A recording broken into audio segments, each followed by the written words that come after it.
Hello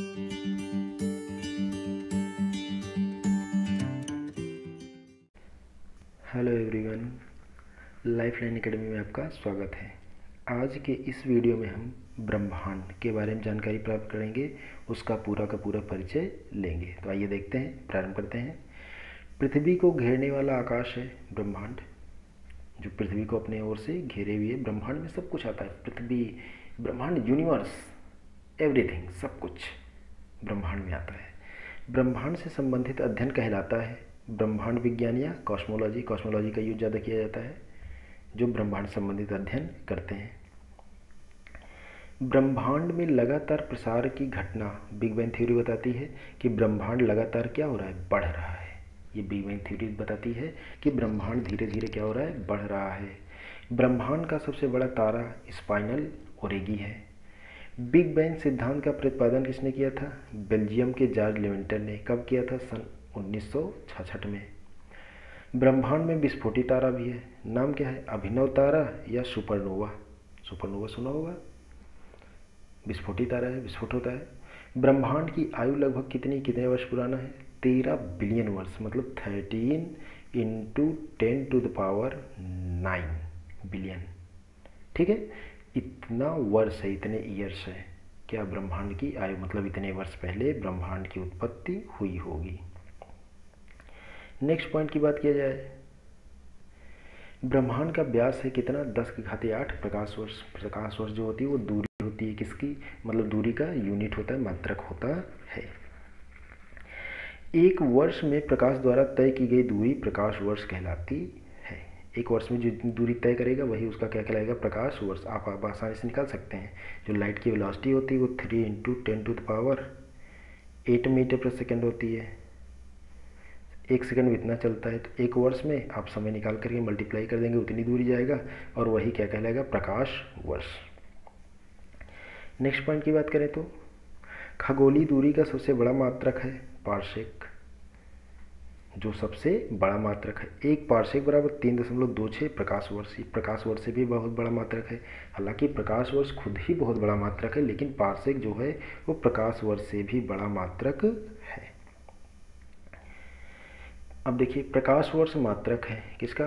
दूरी का है, अभी ऊपर हमने जिक्र किया। एक प्रकाश वर्ष बराबर होता है 9.46 × 10⁻12 किलोमीटर अथवा 9.46 × 10⁻15 मीटर। कोई दिक्कत नहीं, बेसिक चीज़ें अभी तो हमने ऊपर बताया, उसके हिसाब से आप निकाल सकते हैं। सूर्य ब्रह्मांड का केंद्र कहा जाता था। कोपरनिकस, पोलैंड ने कहा था कि जो सूर्य है वो ब्रह्मांड का क्या है? केंद्र है। इन्होंने कहा था, इन्होंने बताया था। ब्लैक होल सिद्धांत दिया यश चंद्रशेखर ने। ब्लैक होल के बारे में जानकारी दी। ऐसा माना जाता है कि ब्लैक होल एक स्थान है, एक स्पेस है, जिसकी ग्रेविटी इतनी ज़्यादा है कि कोई भी ऑब्जेक्ट अगर उसमें डाल दिया जाए तो वो कभी बाहर नहीं निकल सकती है, ऐसा माना जाता है। फिर देखिए, वह सीमा जिसके बाहर तारे आंतरिक मृत्यु से ग्रसित होते हैं कहलाता है चंद्रशेखर सीमा। चंद्रशेखर सीमा। सूर्यमंडल का केंद्र कहा जाए,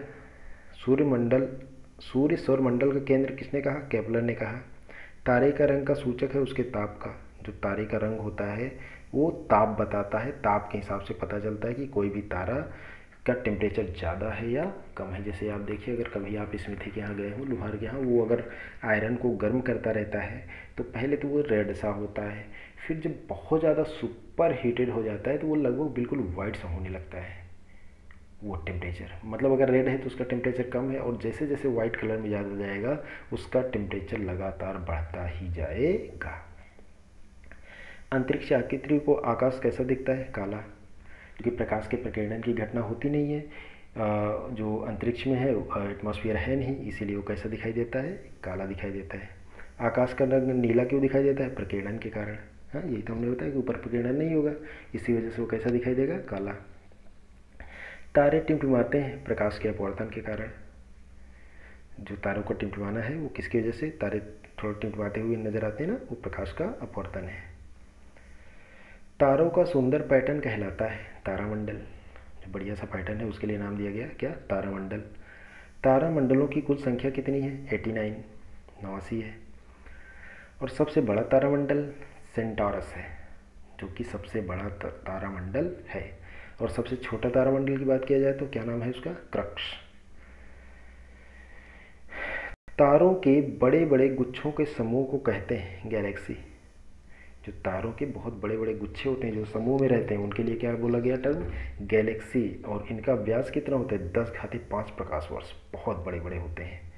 आकाश गंगा की आकृति कैसी है? सर्पिलाकार, सर्पिले के आकार के। और आकाश गंगा या गैलेक्सी के निकटतम मंदाकिनी जो है उसका नाम क्या दिया गया? देवयानी। क्या नाम दिया गया? देवयानी। नेक्स्ट पॉइंट की बात करें तो एक खगोलीय एकक औसत दूरी होती है सूर्य और पृथ्वी के बीच की। सूर्य और पृथ्वी के बीच की दूरी होती है वो लगभग एक खगोलीय औसत दूरी होती है। नेक्स्ट पॉइंट की बात करें तो पृथ्वी और सौर मंडल जिस आकाश गंगा में स्थित है वह कहलाता है दुग्ध मेखला। जो पृथ्वी है और जो सौर मंडल है उसकी आकाश गंगा का नाम दिया गया दुग्ध मेखला। दुग्ध मेखला क्या है? एक मंदाकिनी है, अभी ऊपर ही तो बात हुई, मंदाकिनी हो गया। मंदाकिनी क्या है? अब बात किया जाए तो अरबों तारों का समूह, जो बहुत सारे तारे होते हैं उनके लिए टर्म यूज किया जाता है मंदाकिनी। नवीनतम ज्ञात मंदाकिनी इस बीच ड्वार्फ मंदाकिनी नई खोजी गई है। पल्सर कहाँ होते हैं? तेज़ी से घूमने वाले जो तारे होते हैं उन्हें पल्सर कहा जाता है। आप इसको याद करने के लिए ऐसे ही समझ सकते हैं, पल्सर जो गाड़ी होती है तेज़ चलती है, हाँ, तो तेज़ी से घूमने वाले तारे, कुछ ऐसे करके याद कर सकते हैं भाई। याद करने के लिए तो कुछ ना कुछ लॉजिक लगाना ही होता है। आकाश गंगा मंदाकिनी को सर्वप्रथम देखा किसने? गैलीलियो ने। सर्वप्रथम इन्होंने ही देखा। 76 वर्षों के अंतराल पर दिखाई देने वाला धूमकेतु हेली है। अंतिम बार कब दिखा था? 1986 में। ये प्रत्येक 76 वर्ष के बाद दिखाई देता है।